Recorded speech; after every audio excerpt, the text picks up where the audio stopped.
welcome to the Shrapnel podcast. I'm your host Sam McIlwaine, and as ever I'm joined by my pod brother Gareth Mulvenna. How you doing, Gareth? Hi Sam, yeah, all good. It's been more than just over 24 hours since we've seen each other, so yeah. It's been one of those weeks where we don't see each other for a fortnight or a month, and then within 24 hours here we are. Saw you in the flesh yesterday as well, which was nice. I know, that's a bit strange, wasn't it?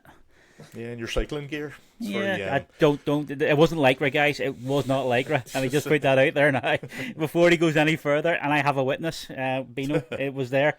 This is a slightly different pod. We have done a similar one to this in the past where we've used an alias, but this gentleman doesn't require an alias anymore. His name's Chris Stothers. He's an ex-PSNI officer. And Chris, introduce yourself to our listeners. My name is Chris Stothers. I joined the PSNI in 2003 and recently retired on the 4th, recently, a year ago, on the 4th of April 2024, after 21 and a bit years of frontline policing within the PSNI. I retired because I was diagnosed with complex PTSD, and that was after a number of traumatic incidents that I suppose a career within policing in Northern Ireland had caused. Yeah, I'm just thinking we'll get into it a wee bit more when we're talking about your career in the PSNI, but we've talked about this before, Chris. We know each other a wee bit, and I'm from North Belfast, and just before we came on air there, I looked out my window and I heard a bit of a noise, and there was like 20 kids dressed in black running up the street. So I was like, oh my god, I hope they go away in time for Chris coming on, otherwise it'll be very triggering. Re-traumatised? Re-traumatised, yeah. So, they're just the normal kids messing around here outside Tesco, no, so I mean, you talk about North Belfast there, and that's where a lot of your career was based from 2003 onwards, but let's go back to the Ards Peninsula, where you grew up, and what was life like in the 1980s, 90s growing up then, and did you want to become a member of the police? Was it a vocation, or was it something you always wanted to do? Well, I suppose the backstory to that is I originally I was born in East Belfast, in the Craigie, in East Belfast, but mum and dad, being a mixed marriage, mum Catholic, dad Protestant. Obviously, it was the middle of the 80s. It wasn't cool back then to be in a mixed marriage, so they moved the family down to the Ards Peninsula to Clockey, and that's where I grew up. Growing up, I knew nothing about conflict, really. We were so shielded from everything, the turmoil that was going on throughout Northern Ireland, and that was you have to pay homage to mum and dad for giving us that upbringing, so yeah, that was it. I grew up in the Ards Peninsula, knew nothing about conflict and the dramas that were going on, but I'd always wanted to, not necessarily join the police, but always wanted to do something either military or something cool. I've always been rough and tumble and in the middle of stuff, so I suppose it was natural that I was going to go down that route in some shape or form. So at 20, I joined the PSNI, and it was a culture shock, to say the least. Went through Garnival, started training Garnival. I was the youngest actually in my squad, and you've built up. You're hearing all these stories. I had a lot of in my squad. There was quite a few full-time reserve members who had joined the regular police service. So I was hearing stories from them, hearing stories about riots and about conflict, I suppose about terrorist threat, which had been totally alien to me up until that point. Yeah, I was one of your neighbours, so we're going to discuss where your first sort of placement was, and the culture shock that you got with that. I mean, I know that you covered North Belfast, but you were based in 10th Street. And that was my neck of the woods, so I grew up running those streets. And I've listened to a few of the other things that you've done, and you talk about how you used to go into different areas, and you got the same sort of reception in the different communities. Um, I can see it from outside the Land Rover. I suppose is the best way to describe it. How I seen the police, and Gareth can attest to this. That growing up, the RUC didn't really spare us any leeway at all. We were hammered as kids, kind of thing. So you're almost. Sam was, not me. I was from a completely different, I was protected from all this as well, so Sam can speak for himself. Yeah. Just to clarify that. Just in case. But it was... The other thing as well, sorry Sam to interrupt, but maybe if you were law-abiding, then it wouldn't have been a kid. I'm joking. That's exactly what I was trying to say without being... Yep. I just wanted to have a mouthful of Coke there before you decided to say that. That's all right. But it... And again... It's not that I blame the RUC officers for that, because they're conditioned to it as well because of what they're facing, and I think it becomes a vicious circle of distrust and almost not animosity, because I know a lot of the PSNI officers and RUC officers were doing their best for the community, but there's always that sort of guarded sort of approach to it all, sort of standoffish. I mean, did you feel that coming through Garnerville and then into your first placement? Did you feel detached from the community you were serving? I suppose there's a lot of different levels to that question. Yep. Come through Garnerville, I didn't learn policing in Garnerville. I learned policing on the ground. Really, I learned about legislation. I forgot all of it now. Law. I learned the basics, but until I went to my first station, which was Tennis Street. In fact, Antrim Road, I went to first of all.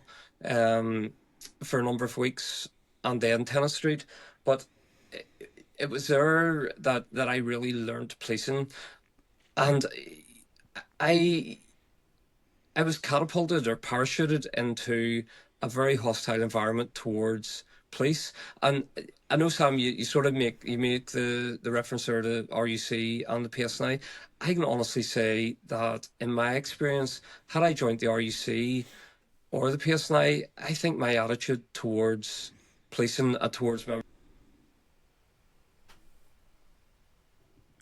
would have been no different. My experiences of, and I suppose that it's very easy to say that retrospectively, and how I feel, how I think I would have felt, but I suppose I've went around the houses in answering that question, but within policing in North Belfast, there was very much a feeling, or certainly the way I felt, it was a them and us, and that wasn't, it was the police against the Catholic community or the Protestant community. It was very much against. And in fact, I'm not using words probably here very well, but not against. Yeah. But there was very much a united front within policing, that you knew that you had to rely on the people to the left and the right of you, the boys and girls that you were working with. To me, it was a hostile environment, no matter what community you went into at times. At other times it was, I had absolutely first class receptions going into nationalist / Republican areas as well as loyalist areas. At the same time, I had very different experiences going into those areas as well.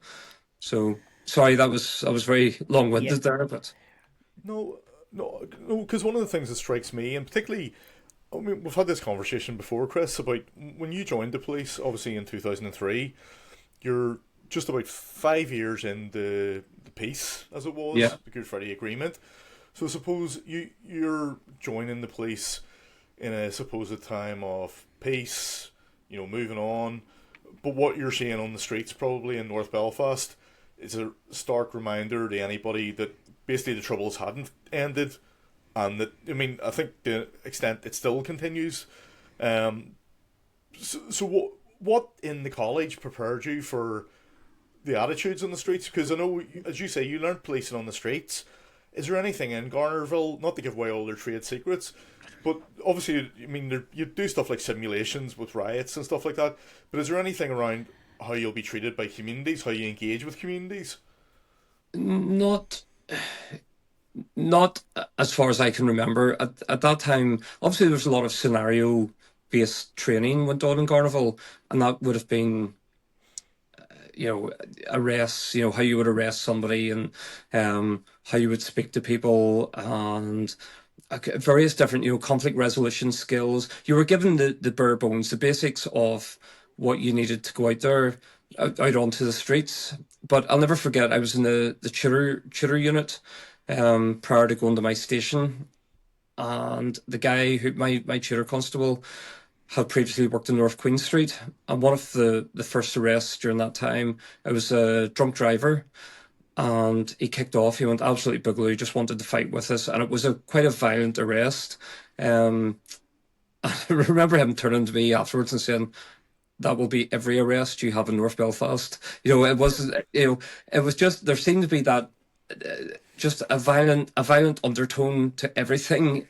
At that time, thankfully things seem to have changed quite a bit. And we are moving into that better space, I believe. Well, I hope so, because that's the whole reason I'm doing this. So yeah, it was difficult coming from such I suppose, a mixed community. I had a lot of Catholic friends, a lot of Protestant friends growing up.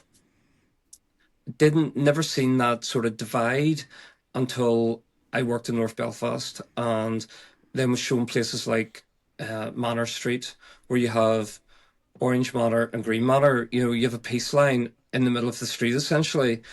Having to go in the mornings and open the gates on the Limestone Road, open the Haldays Road just off Limestone, and having to go to the Whitewell and open the gates to let two communities mix together. I just remember thinking, this is crazy, absolute madness. And I suppose to me, and this sounds as if I'm possibly being disrespectful of that community. I'm genuinely not, because I met some lovely people whilst I was working in North and West Belfast. But unfortunately, the only time you're dealing with those people, they've been victim of crime. So the vast majority of the people that we were dealing with were criminals, possibly terrorists, and certainly had ill feeling towards the police at the very least. Yeah, I suppose, you're either dealing with victim or perpetrator in your line of work, and you're seeing people either at their worst or at their most needy.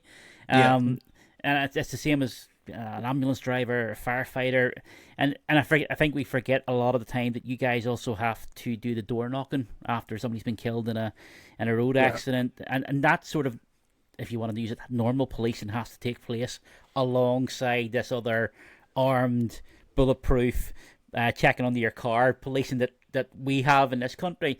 And I know what you're saying about opening gates and stuff. And I find it strange that people in Northern Ireland don't know that happens as well, because that's what I grew up with. And again, it's looking from those two perspectives, that I grew up in an area that had Lanark Way, that had gates closed off. I lived in Manor Street for a while, Southport Court, and there was my back wall was the peace line on the Rosanna Street. So I find it strange that people don't know that occurs. But again, it's because of how we're brought up and where we're brought up. We forget that others don't understand or don't see things the way we do. And I think the more conversations we have, I guess, the more we can understand that. I think just it's really interesting you say that, Sam. And even Chris, where you're coming from, obviously the Ards Peninsula, it's very different, and things in Belfast are a lot more pronounced. But the idea of the interface, and I'm even thinking of Clifton Park Avenue is somewhere like that, where you've like redevelopment, you've had communities hollowed out to create barriers basically between communities. Now, my partner's from West Belfast, and when she moved to North Belfast, so like that's it, from West Belfast to North Belfast, she couldn't understand the geography of North Belfast, how at the bottom of a street there's like an invisible barrier as well. It's not even like a physical one, it's just like a roundabout or a house that might denote that an area becomes Protestant or an area becomes Catholic.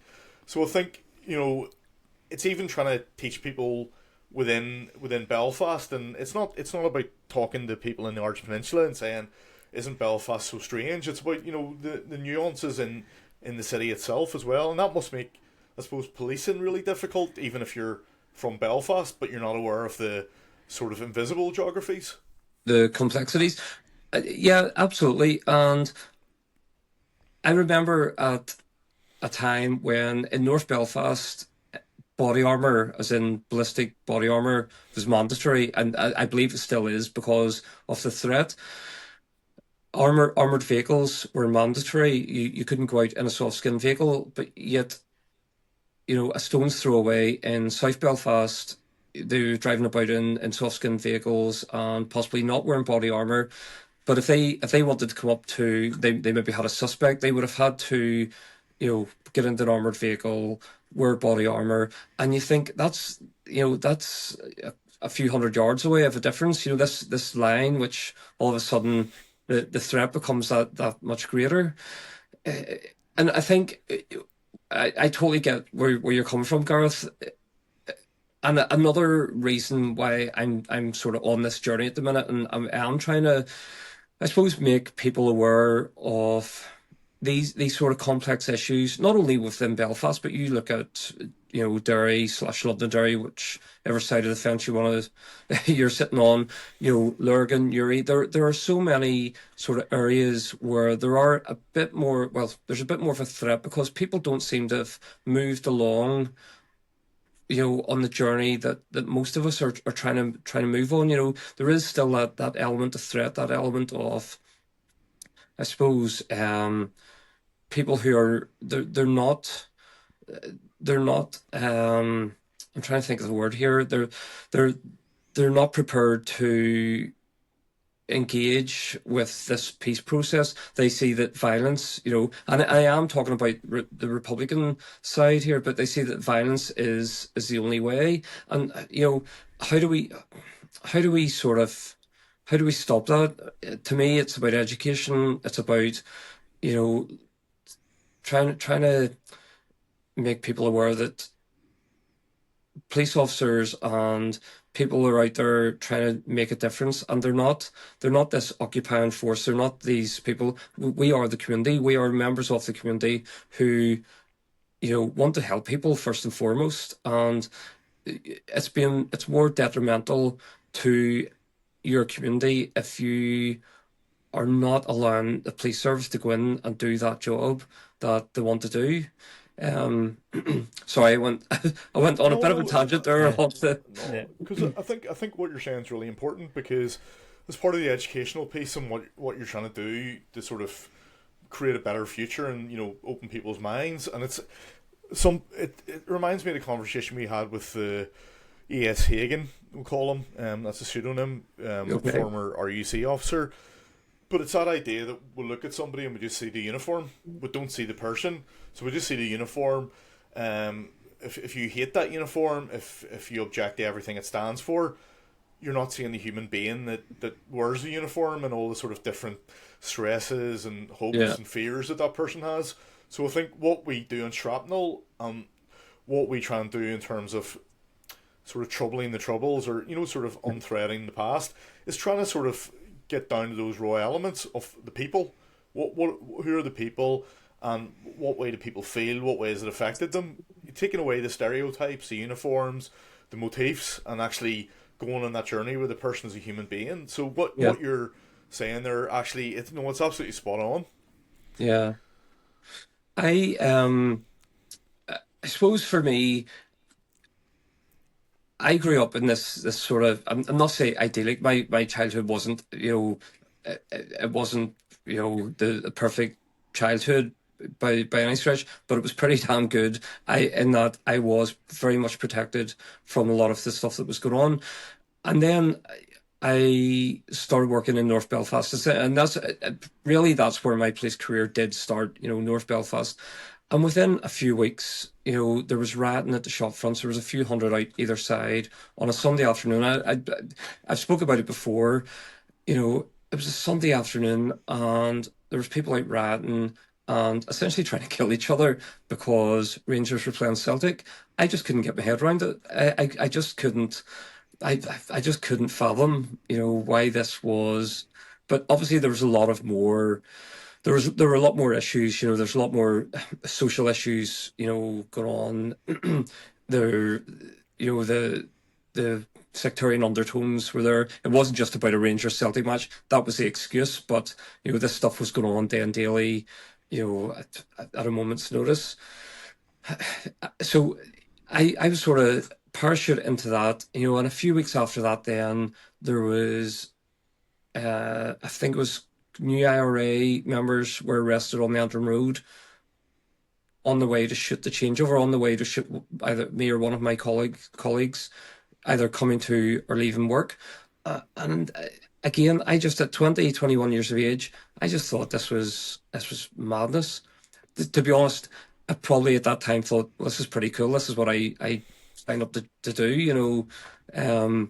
But when you look back, is that something I would want for my children? Absolutely not, you know. And I'm thankful that Northern Ireland seems to be moving in that direction, where we are slowly moving away from that. It's still there though, you know, and you know, we all need to do our part to.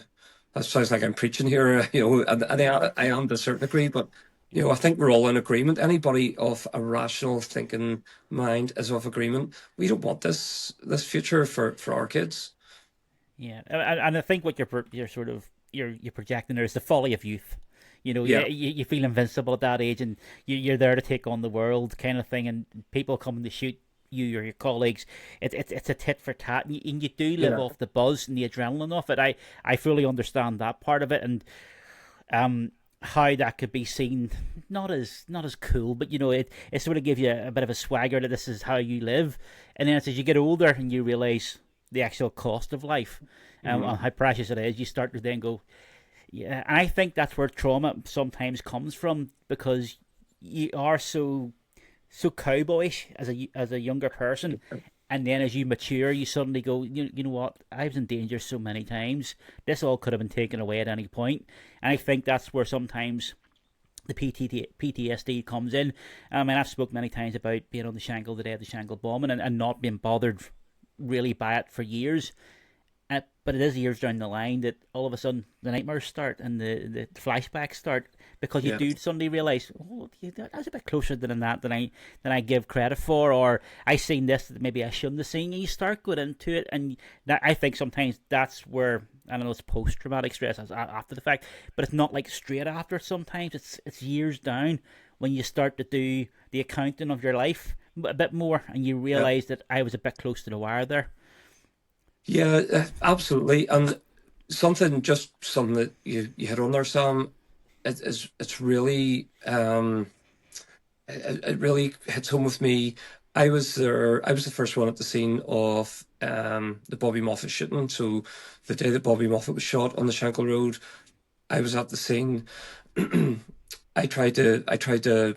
Well, I did give him first aid, but I knew fairly quickly it passed away. A few seconds later, we were then told, or given the name of a couple of suspects, and they were seen running in a certain direction. So as a young officer, I was running, myself and my colleagues, running around the back alleyways of the Shankill with our guns out, looking for these gunmen. I don't know what we were going to do, because, but we were looking for gunmen, you know, who had just horrifically shot a guy at point blank range and murdered him. We didn't find them. They disappeared, and we were then detailed to go and set up a cordon and stand the scene. I was still covered in Mr. Moffett's blood and stood on a scene for probably about 7 hours.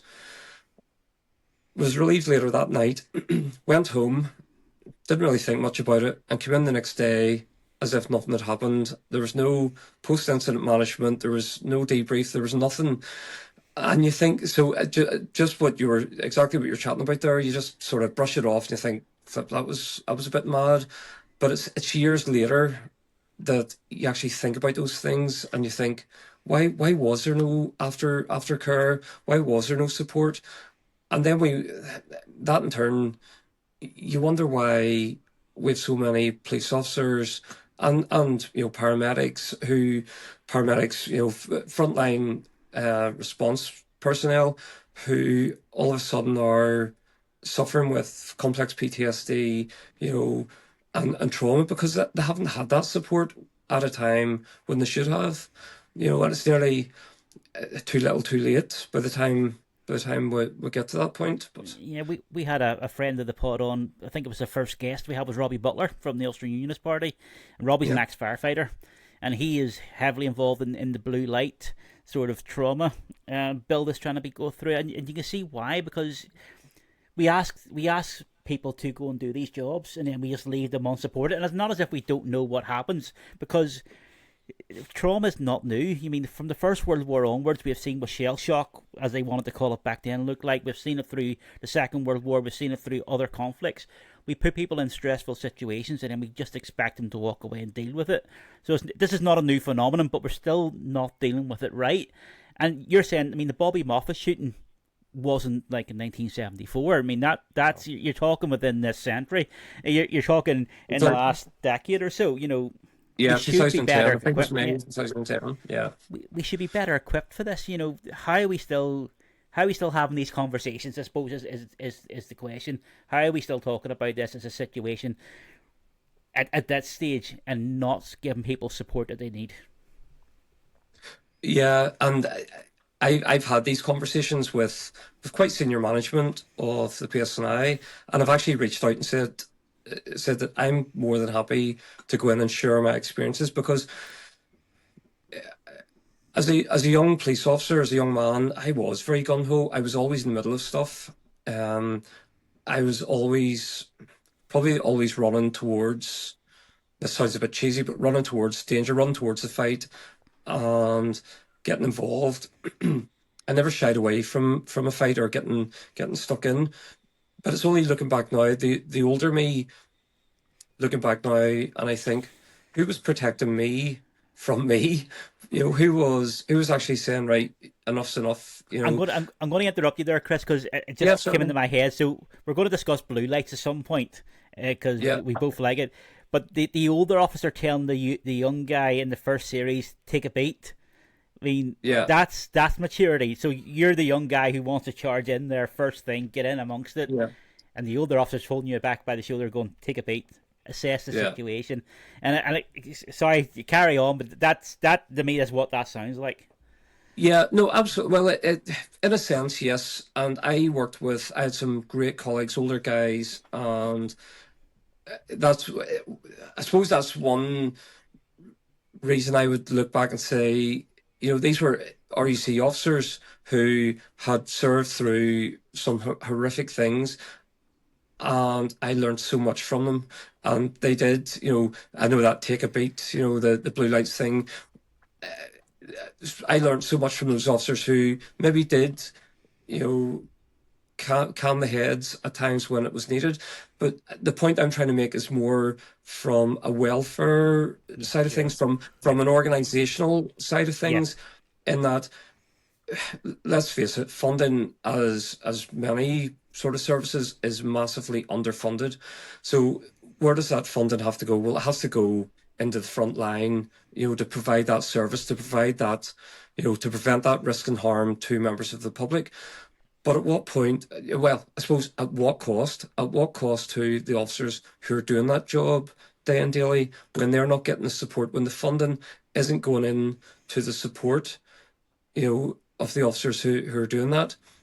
And the example I have of that is when I eventually knew I was starting to spiral not spiral, but I knew I was starting to suffer quite extensively the effects of PTSD.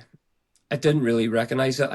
I was starting to, I suppose, lose my shit, for lack of a better term. And I built up the courage to ask for help. And I went to my sergeant, who's a real good friend of mine, still is. And I said to him, can you make a referral to HW? I'm not sleeping very well.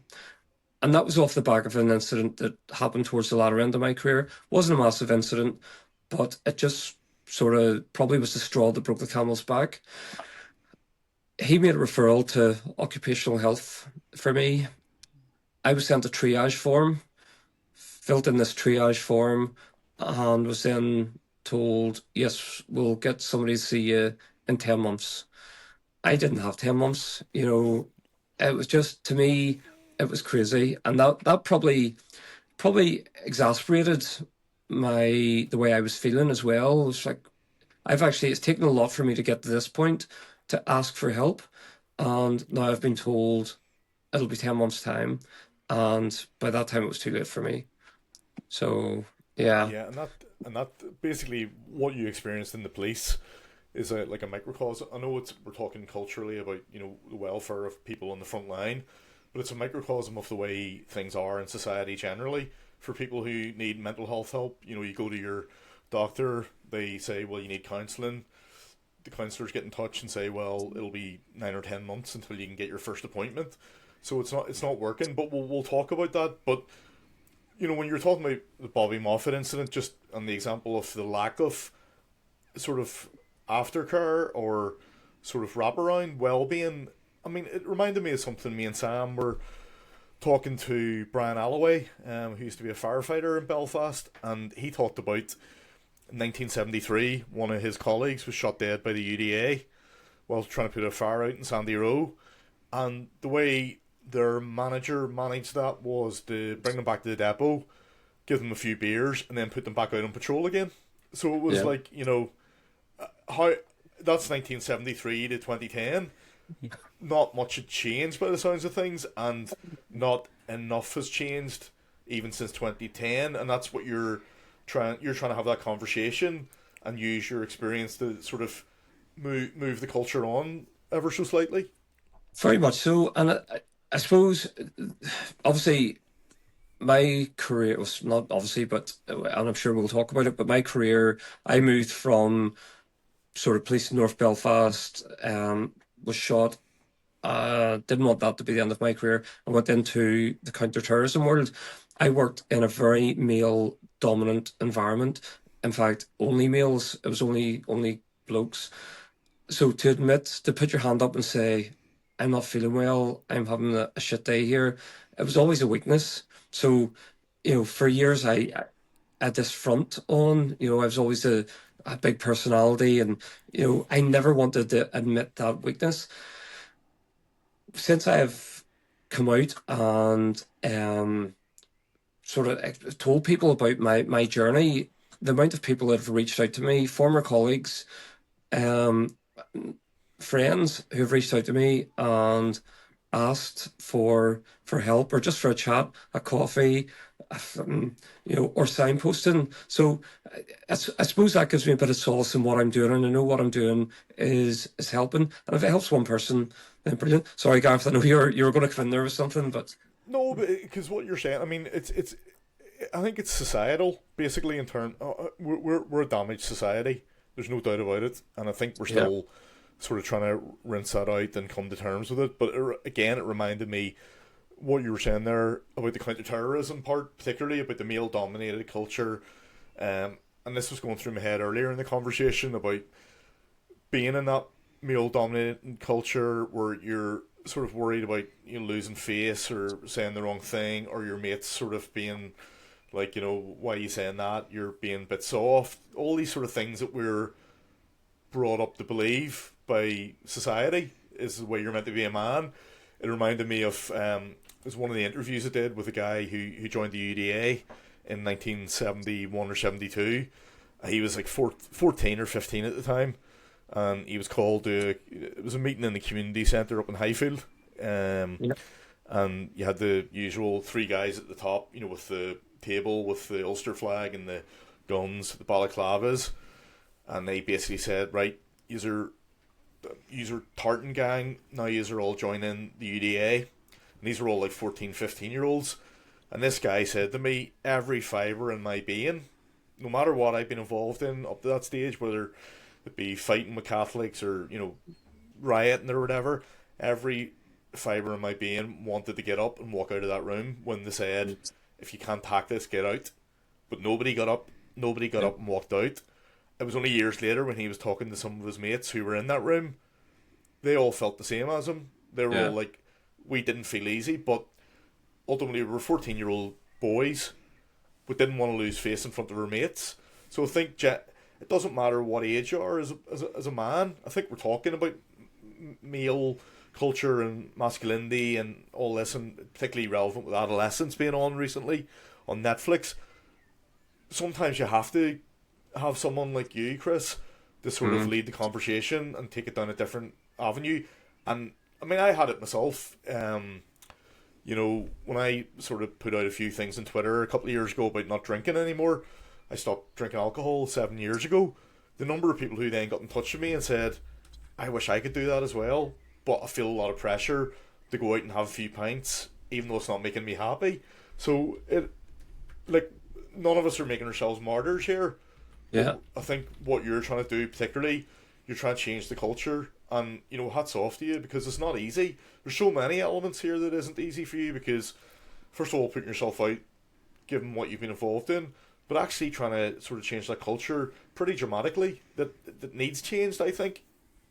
Yeah, well, and this isn't me sitting, I'm not the big I am, or, that's totally not. I joined the police to help people. And, and I've said this before, in 2010, when I was hurting work, I didn't want that to be the end of my story. I've now left the police, but I still want to help people. So if sure my story does that, then why wouldn't I do it? But just to go back on something you were saying about the whole cultural thing, when I did have my spiral, I say my spiral, when I did realise that I needed help, my wife, Jane, she reached out and found Dr. Michael Patterson. Don't know if you're aware of Dr. Patterson. Sorry, excuse me. So, Dr. Patterson is one of the leading EMDR specialists, probably in the world. He himself was blown up by the Provisional IRA.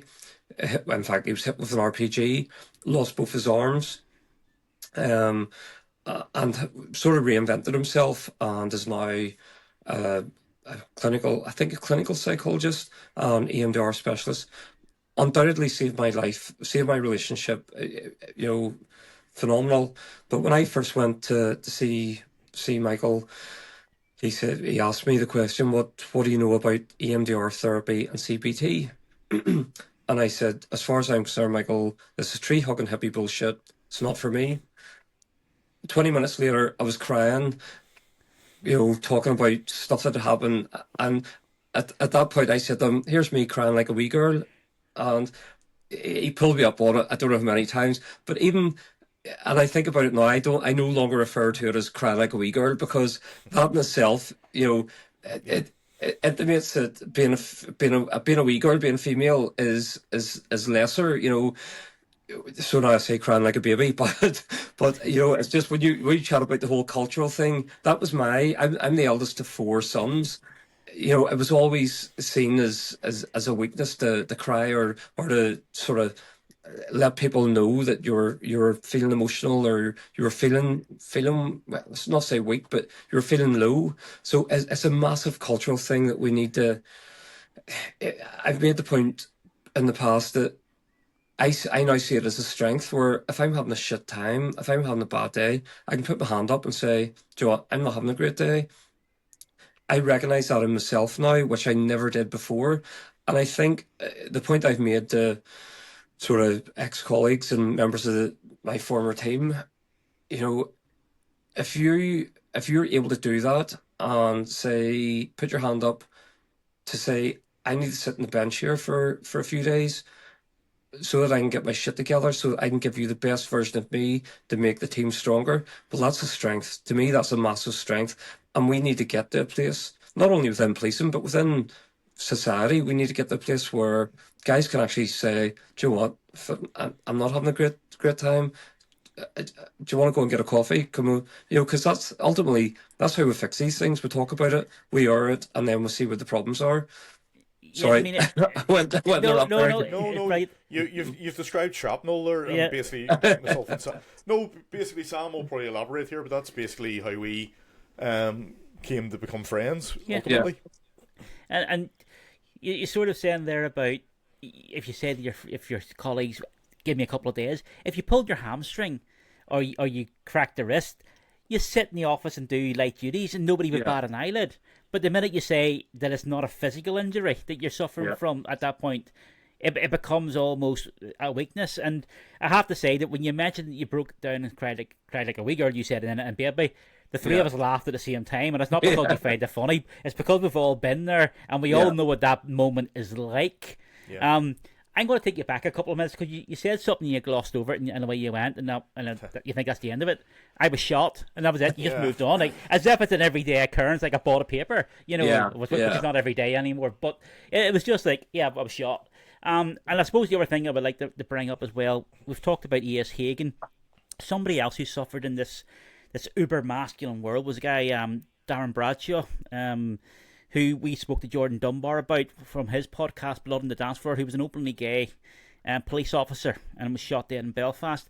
And there was a lot of stories in behind it about how the gay officers are those who were more, I don't know, you want to use the word fragile, which is wrong again, how they dealt with that masculine environment. I mean, in one case, there was a senior guy who dressed up in women's clothes. I remember Jordan telling us, had the feather boa and stuff on. That's how he diffused the situation. So it was a particularly masculine place. So if you're looking at this uber landscape of masculinity, and then you get shot, I mean, again, you glossed over it because you don't want to delve into it, but you are weakened at that point. Talking about it. No, absolutely not. But it's like, did your workmates look on you any less after that because you were shot, or did they see you some sort of maybe hero? Did they move you up? But that's the physical against the mental again. If you had said, I'm having a breakdown because I was shot, how would they have felt at that point? Well, I suppose that, again, there's a few different levels to that question in itself, and there's many levels to how that progressed within me. So, do you want me to talk about the night of me being shot, or I suppose? Sure. And just as much as you feel comfortable with. So no, I'm fine chatting about this. Yeah, okay. He loves talking about it, Sam. Let him let him rip. Just let him rip. All right, but it's a moment. This moment to shine. Go for it, Chris. No, I don't love talking about it. I just like to hear it about Gareth. I'm only joking. No, so me being shot. So that night was the 11th of July 2010. Obviously quite a contentious night, especially within North Belfast. Broadway had kicked off, so there was quite heavy rioting at Broadway, and had been the nights before. It had been anticipated. There had been a few smaller skirmishes in North Belfast, but we were the public order unit for North Belfast. Every other resource was deployed to Broadway, including the 2 water cannons. That night, the North Queen Street Victoria Parade there'd been a crowd gathering, and there'd been intentions, I believe, that they were maybe going to head down to Tigers Bay, had a few bricks and bottles thrown down that direction. So we were sent down. The unit had actually been split. There was only 2 crews off the unit. The other crews were, I can't even remember. I think they were back at base. I was in Alpha, the inspector's crew. I was the baton gunner for that crew. Also in the crew were 2 colleagues who had never. I was young. I was only about 28 at the time. But at that time, I had 8 years of policing experience. They had a lot junior to me, probably only a couple of years of experience. So we arrived down at North Queen Street, and the inspector insisted on getting out of the vehicle. The inspector was an Englishman who didn't understand the complexities of policing within Northern Ireland, certainly not within North Belfast. But he tactically, he wasn't great, and he'd be quite renowned for not being very tactically aware or efficient, I suppose. But anyway, we arrived. The inspector got out of the vehicle and tried to speak to one of the community reps, Sinn Féin community rep for the new lodge. It was quite evident that he didn't want anything to do with the inspector, because I suppose he couldn't be seen to be openly engaging with the police during the starts of what then became a riot. And he told the inspector, I have no control over this. The inspector still tried to, I suppose that probably that English mentality of, thinking I'll speak to the community rep, or, speak to the community, but, as we know, that doesn't always work here. So I made the point to the inspector, was quite vocal. We don't need to be here. We are now the subject of this attack. If we're not here, the crowd have nothing to attack. There was enough distance between, suppose, Victoria Parade and Tigers Bay. They hadn't made their way down as far as Tigers Bay. So he wasn't really listening. Some debris started coming in, bricks, bottles. The crowd, obviously, we were the subject of the attack. And again, I made the point, Inspector, where we are, we're in a position of being flanked. So because I had a bit of local knowledge, the alleyways and whatnot, the crowd could have got in front of us as well as behind, and it would have been a very poor tactical position that we were in. So we did listen, to be fair. We crewed up and pulled back to Spalmount Street, just beyond Spalmount Street on North Queen Street. The crowd then started making their way down towards us. When I say crowd, there wasn't big numbers. There wasn't. I can't rightly remember. It was a bit of a blur, but the crowd, sort of adult, fighting age males, started making their way down towards us. Made their way towards the two trucks which we were parked up on the footpath. And without saying anything, the inspector got out of the vehicle. The crowd obviously turned on him. I got out, as did my colleagues, and my colleagues from the other vehicle, the other truck, and it just turned into hand-to-hand fighting. We tried to push them back. We didn't even have the opportunity initially to get shields out. We were just fighting with them. They were getting more violent. Some bricks and bottles starting to come in. Eventually, we managed to get a shield line in. We're supported by local police who had come down to join us. Managed to get a shield line in, and then the crowd just sort of swarmed, got right up onto us, and bricks, bottles, heavy masonry. A few shields had been broken at that point, and I suppose this sounds as if I'm being very unfair to the inspector, who's not here to defend himself, but he was, at that point, he was very much out of his depth. There were some tactical decisions needed to be made, and he didn't make them. One of them being baton guns. We should have probably been firing plastic at that point, just to create a sterile zone so that the crowd weren't right up on our shields.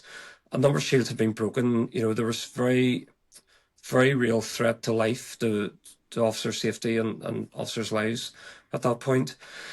He didn't seem to want to ask for permission to fire plastic, though. And I remember having quite a few heated, let's say, discussions with him about that. He kept asking for the water cannon. However, we knew that both water cannons were at Broadway, and that just wasn't an option. So the rioting went on. We managed to, as I say, we got the shield line in, so supported by the rest of our unit and by other colleagues. But it was quite hot and heavy. After a while, there was another public order unit, TSG, pulled up behind us. I believe it was the Navies, but they remained in their vehicles because we had one battlefront in front of us. We were just short of the junction of Spalmount Street, North Queen Street. There's a bit of a crowd in Spalmount Street, but the main crowd were in North Queen Street. So after a while, the inspector had decided or came up with the decision, whether he was told or not, that the Navies were going to help us or support us.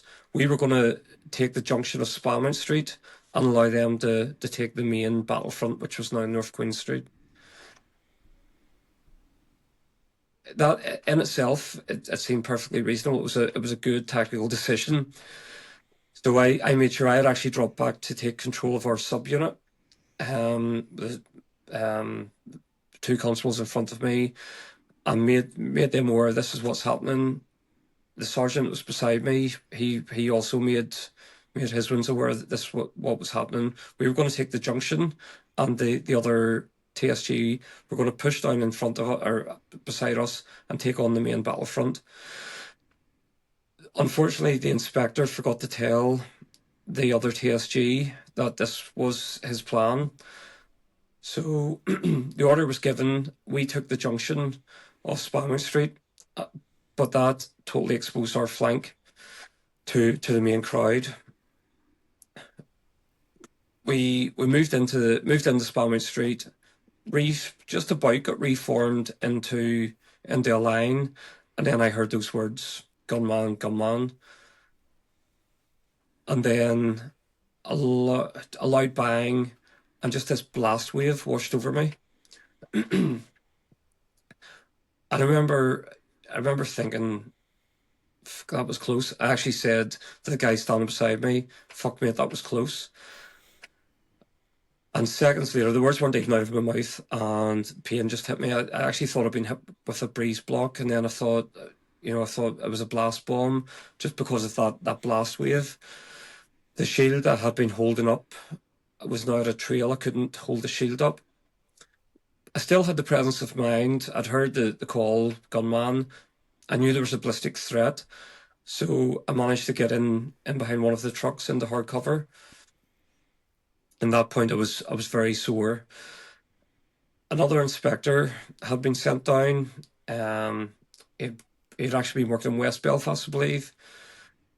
He'd been sent over to try and get a grip of the situation, because I suppose the command and control had really fallen down at that point. So he was sent over, and I said to him, "Boss, I think I've been hit. I think I've been hurt here." I didn't really know I'd been shot. I actually thought I'd been hit with a blast bomb. I could feel the blood running down my chest. I could feel the blood welling up inside my blue suit. He started ripping the pads off me, and he said, "We need to get you to hospital." So ran down North Queen Street towards Tigers Bay. There was armoured police cars sitting, and a guy I know really well was in it. And I said to him, "Stevie, I think I've been hit. Can you take me to hospital?" He took me up to the meter. At this point, I was really sore. I'll never forget, I had my hand, I kept my arm elevated, my left arm elevated, holding the grab handle and supporting it with my other arm. Agony. Got to the Mater Hospital, and there's a crash team. Control had radioed ahead, made them aware that I was on the way, and some doctors and nurses outside got me onto the bed and cut my blue suit off. I could see then that my arm was quite badly mutilated, sort of hanging open really around my tricep, puncture wounds in my chest and abdomen, and they got a line into me. There was a nurse, an older nurse, and she was squeezing a bag of fluids, and she kept saying, "Stay with me, stay with me." I know I've said this before plenty of times, but I remember thinking, "Fuck, I'm not going anywhere. I'm in hospital." But I didn't realize how badly I was injured, and it wasn't until that point I looked at my hands, and I was just grey. It was like a corpse. And I suppose I thought, that was the first time I thought, I'm really not in good shape here. So the surgeon, Mr. Taylor, he came in. He told me that they were taking me for surgery. I was starting to get compartment syndrome in my left hand. It was starting to close over, and they suspected it had internal bleeding. At that point, I didn't want somebody else ringing home. My mum and dad were at home, and they actually they were babysitting to have my children that night. So I rang the house phone, and Dad answered. I think it was about, I'm going to say 2-ish in the morning, 2, 3 in the morning. And Dad answered. I said to him, "Don't be panicking, but I'm in hospital." He said, "Right, okay." He says, "What's wrong?" And I says, "Don't be panicking, I'm fine, but I've been shot." And he hung up the phone, and I thought, fuck, he took that well. And seconds later, the phone rang back, and Dad obviously had been sleeping, thought he was dreaming. The balloon went up, they were panicking. they wanted to come up to the hospital, but it was like a war zone. Well, I'll say a war zone. It was North Belfast, the 11th night, you know. So uh, that was really it. I was taken in for surgery, and the next day, I think it was the next day. It could have been a few days later, but you know, in around that, the surgeon, Mr. Taylor, came in, shook my hand. I was off my head on morphine and God knows what else. Put his hand out to shake mine, shook my hand, and he said, "I've just shook the hand of the luckiest man in Belfast." So yeah, that was it. It was a bad day at the office. So that was the night of the shooting. Yeah, we have talked to Leona O'Neill, who was in Derry the night. Lyra Yeah, was shot. We recently had a conversation with Niall Carson, who was injured at the Ardoyne shop fronts, which you'll know well. Short Strand. Sorry, Short Strand. Oh, Short well, Strand it was. yeah, he was shot at the Short Strand, and that's Yeah. the one where he like yourself, he didn't even realize at the time. He saw the gunman, but he didn't realize he'd been shot, and then yeah, he felt the pain, and then he sort of like comically in the Northern Irish way that we do things, he crawled over to the police Land Rover and put his hand up, you know, like as he said, like a child asking to leave the classroom to go to the toilet. Sort of, yeah. Mister, there's an extra hole in my body, you know. yeah, I think I've been shot. Yeah. Was it the Ardoyne shop front? Was the blast bomb with Niall? Yeah, that's where Chris Yeah, Lindsay got the Chris Lindsay, shrapnel. Chris Yeah, Lindsay, yeah. yeah. Yeah, it seems to be these things happen, and people we talk about them, but we don't fully understand the impact of those. I mean, I know we're going to get onto mental health in a second as a generalisation, but we're passionate about this, and we're passionate about Northern Ireland as a place that we all have to share and live, and the trauma that we've inflicted upon each other through whatever methods are had inflicted upon us. But what you suffered that night, I mean, that's not normal policing. You know, that's not normal, although it is normal for us. Yeah. It's the abnormal normal that we always talk about on this show, and it's for a while there at the beginning we were talking about how police in North Belfast is unique, but I've talked to police officers in Manchester and Moss Side and who've policed certain parts of Glasgow who say that they're going into places and they wish they had the resources the PSNI have. They wish they had a pistol and some sort of backup and armoured cars sometimes that they don't have. But on the other side of that, I think they don't understand it. That may be one housing estate they're going into. You had a whole geographical area that was probably off that level. There are some nice places in North Belfast, and we'll not paint them all bad. Gareth Street was one of those, in case anybody's wondering. But you had an entire quarter of a city that was on tenterhooks most of the time. Is the best way to describe it. That boiled over because there was a football match on, or a band parade, or whatever else happened, and it was going on, and it was just an excuse, as you said, to come out for a bit of recreational ratting sometimes. Yeah, absolutely. And that 11th night, again, a couple of guys wanted to cause a bit of trouble, and you end up on a surgeon's table, being the luckiest man in Belfast. I mean, it's certainly not normal. It's certainly not, and I can see how you've got to the situation you're in at the minute. Well, I suppose there's a lot. There's a lot to it as well. You think policing in any society, you know, you're dealing with people's worst days. You're dealing with suicide. You're dealing with sudden deaths.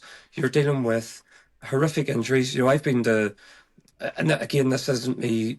Woe was me. Listen, this was peacetime policing. I joined the police, you know, after the Good Friday Agreement. This, you know, so that I wasn't policing during the the height of the Troubles, you know. But policing in any society, you're dealing with all these issues, these traumatic issues on a daily basis. You had in the complexities of Northern Ireland, and furthermore, you add in the complexities of North Belfast, where you do have these flashpoints. Days of the year. The Tour of the North was always a big one. Yeah. You knew there was going to be a riot. It was the Tour of the North. Everybody riots in the Tour of the North. A Rangers Celtic match, a band parade, as you say, Sam. You know, it just at certain times of the year, depending on the political stance at any one time, you know, tensions were always heightened. And you could nearly feel it at times. It was like you were policing and you thought it wouldn't take much for it to go. It wouldn't take much.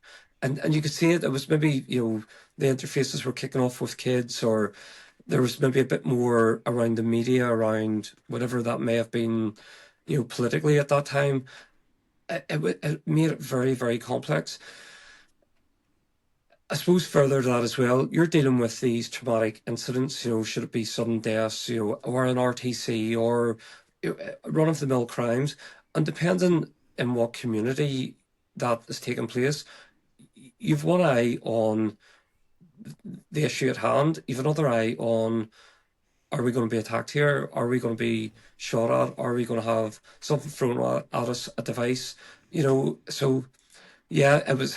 Do you know what? It is a complex place to work. But yeah, sorry, I think I took us off the where we're meant to be going there. But not at all. I think we're beginning to round off, and we've covered a lot about the mental health and how we're shifting the conversation, and you're progressing things, and hopefully changing the culture and making the occupation a bit more compassionate, so that when people do have these issues, they can go and talk to somebody, and it's more of a sort of open book. So on that, obviously referenced it earlier in the conversation, blue lights has been a big sort of hit, and I made myself and Sam have talked about this before, and I think in Northern Ireland we're always sort of if something local is made, we're always sort of a bit dismissive of it.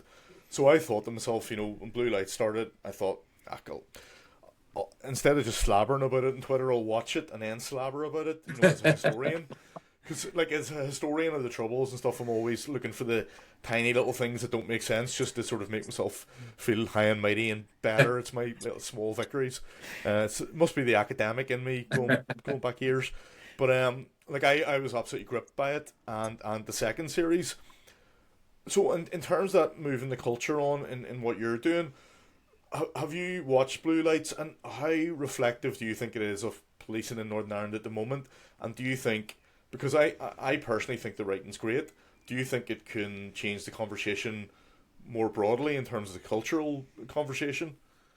Yeah, I think, sorry, just to go back on something, I think Blue Lights is brilliant. At the time when it first came out, I was actually, Dr. Patterson said to me, have you watched Blue Lights? And just general conversation. And I tried to, but at that time I was probably in the depths of despair, there's no doubt. And I just couldn't at that time. I since have, and it's brilliant. I'm a massive fan. I think the writing is unbelievable.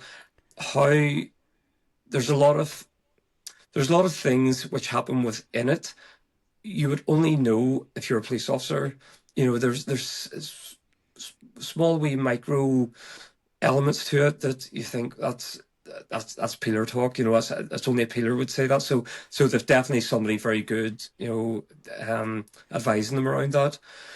Just to go back on one of the sort of the shooting side of things, but there was an issue. I remember probably a year afterwards chatting to a friend of mine. We were out for a few beers, and he said to me at the time, Joe, when you get shot, it's just as well it was you.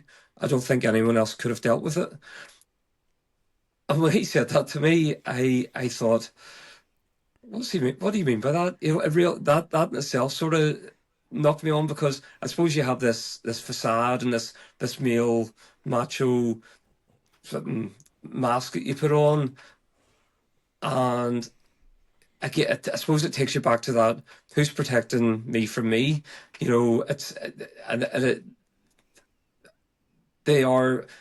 These are issues that need spoken about. They massively are. I had a point to make there, totally lost it, Gareth, so apologies. But you're in good company here, don't worry. So I was about to call you Batman of North Belfast there with the mask on, but to be honest, but I fully understand what you're saying there. You do have this other persona that you bring to the professional world. Yeah, that everything is all right. Meanwhile, behind it, you're crumbling. Yeah, well, I suppose in a sense, yes, but undoubtedly there is that. But I suppose it was always you had to. I always felt I had to be the one that I wouldn't back down from anything. I wouldn't, if there was a row, get me to it, or and I there's plenty of colleagues who were very similar. Get me to it. I want to be in the middle of this. I want to. When I get shot, well, that's not the enemy. Sure, I'm dead on. I'm grand. I didn't want that to be the end of my policing story, and that was probably drove me more to go in to the specialist field that I did in that counter-terrorism world.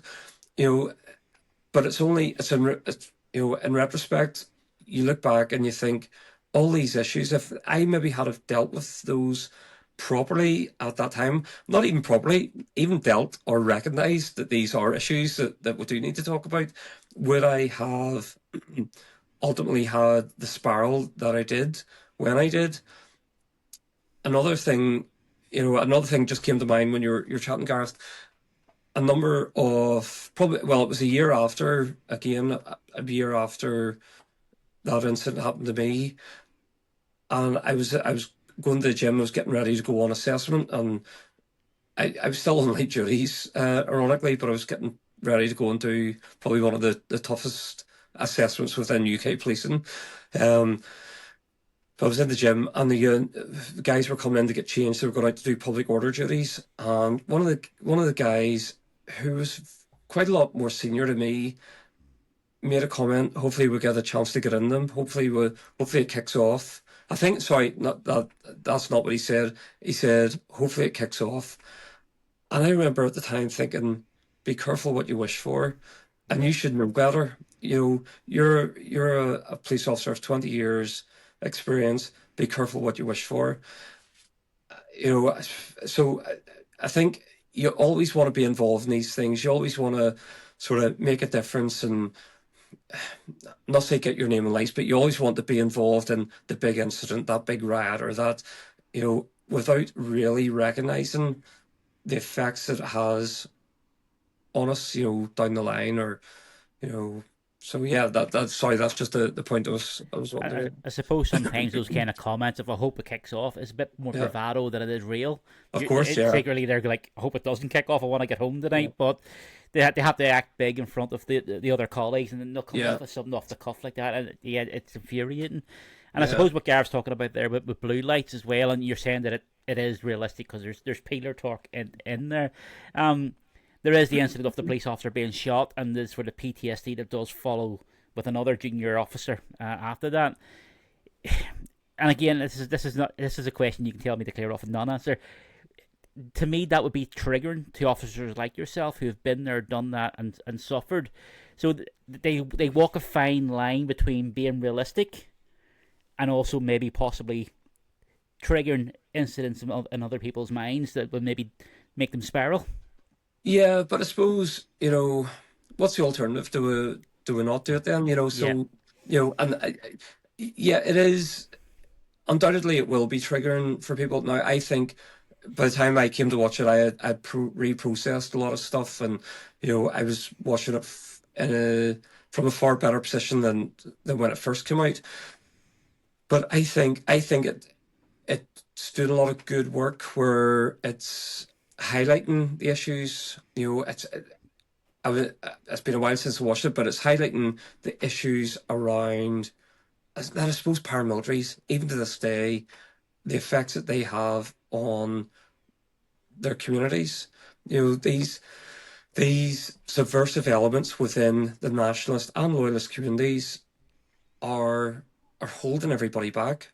They're stopping the proper service being provided to that community.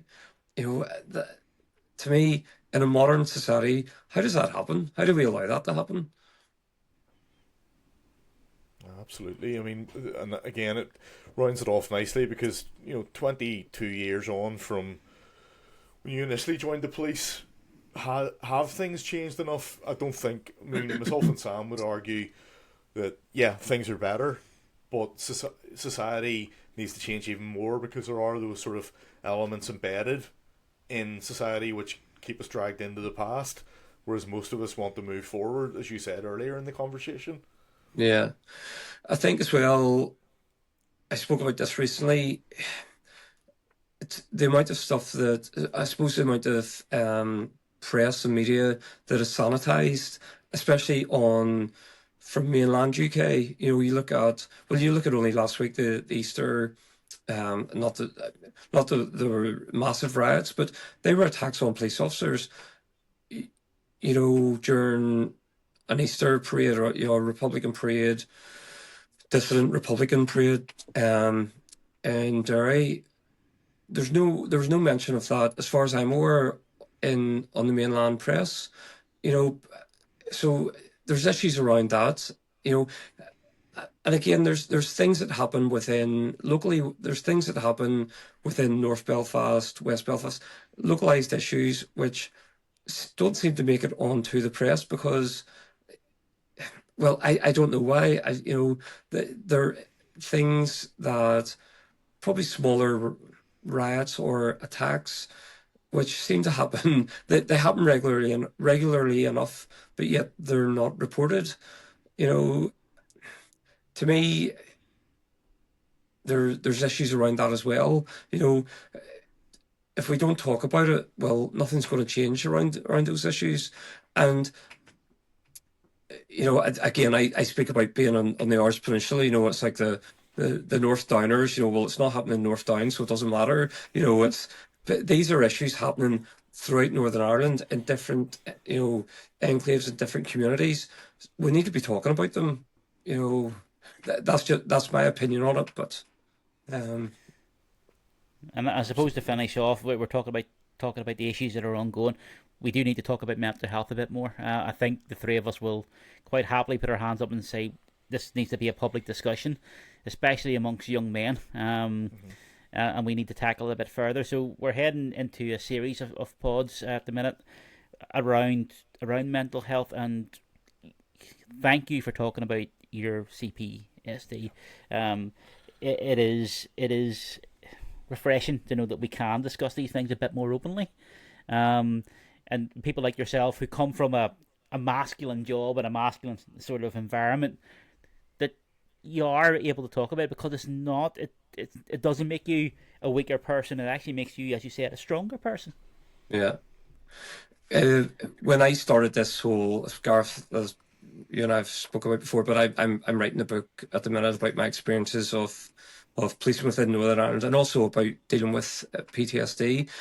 But during sort of at the early stage of that, I was chatting to a lady who she's involved with the press and involved with radio, and she said to me, "Chris, you're no longer a police officer. You're now a creator." Well, I am moving into that creator space, and we do need to talk about these things. But they're my I suppose that's my not personal issues, but it's that sort of I'm trying to think. Isn't it? Well, not even the baggage, but it's that sort of well, it is baggage, of course it is, but it's that how you're brought up in that male sort of attitude of cowboy up and get on with it.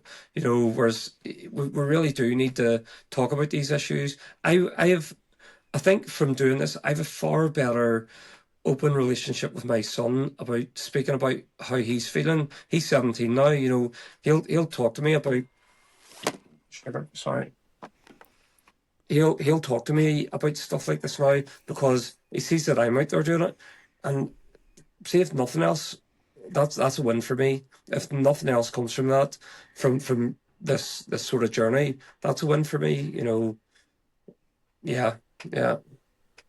Absolutely. Well, thank you very much, Chris. Really appreciate you taking the time, and I know you're going to go on and do lots of good work. And I look forward to the book.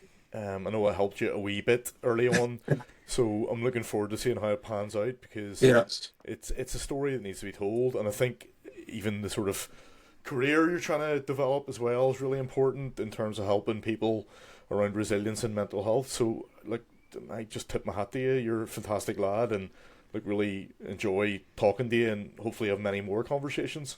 Yeah, absolutely. Yeah, Chris, thank you very much. And I've helped with the book by not actually helping with the book, so that is a blessing in itself. Chris, thank you very much for your time. And listen, if you're listening to this at the minute, please give us a like, share, come on to our Patreon. If you can spare the small cost for a bit of subscription, please, because it helps us keep doing this by keeping the mics on. So thank you very much. Thank you. Thanks very much for having me. I really appreciate it.